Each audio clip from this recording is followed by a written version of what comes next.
Vous avez la parole. Honorable Tafsir Choy se prépare.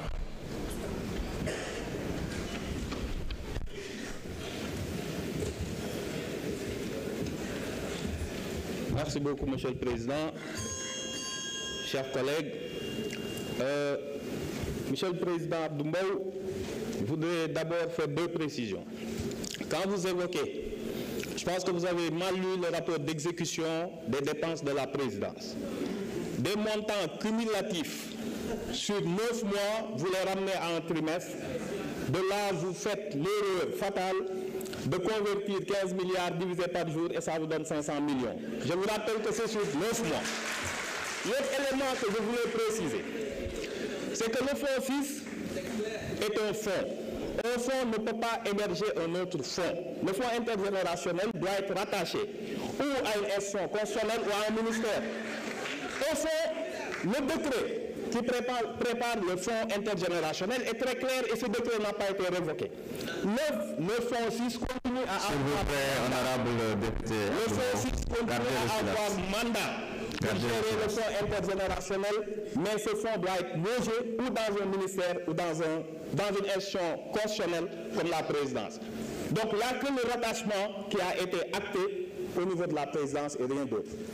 Je vais revenir sur la loi d'amnistie, Madame Aïssata Tall Sall.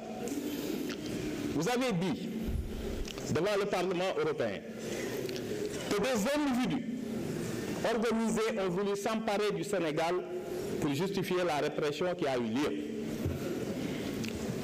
Je vais vous dire que la loi d'amnistie ne donne pas un droit absolu de non-poursuite. Et je m'en veux pour preuve en vous renvoyant à l'arrêt de la CEDEAO, Cour de justice de la CEDEAO, Barema Nassara de 2015. La Cour est très claire. La Cour dit qu'elle ne partage pas la conception cynique de vouloir dire opposer à toute mesure d'investigation une loi d'amnistie. Au Sénégal, ce que le Premier ministre a dit est très clair. On peut prendre une loi interprétative sans annuler tous les effets de la loi d'amnistie, en montrant bien que cela s'appliquait aux faits politiques, pas aux faits criminels sous-jacents. Autrement dit, seules les infractions qui sont prévues par le Code pénal, de l'article 55 à 100 et 255, qui sont liées aux manifestations politiques qui sont couvertes par la loi d'amnistie. Et certainement pas les autres crimes qui relèvent du droit commun. Par ailleurs, le Sénégal est signataire de la Convention contre la torture. Cette convention donne compétence universelle à tous les États de poursuivre un auteur de torture, quel que soit l'endroit où il se trouve. Elle n'est pas opposable, la torture, à une loi d'amnistie. Donc, soyez-en assurés.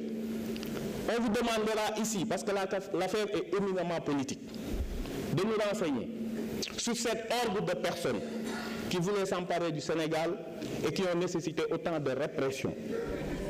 On vous demandera à vous tous pourquoi vous avez mobilisé autant de forces de l'ordre et qu'à l'arrivée, aucun membre des forces de l'ordre n'a été blessé ou tué et que tout le reste était des civils et des manifestants.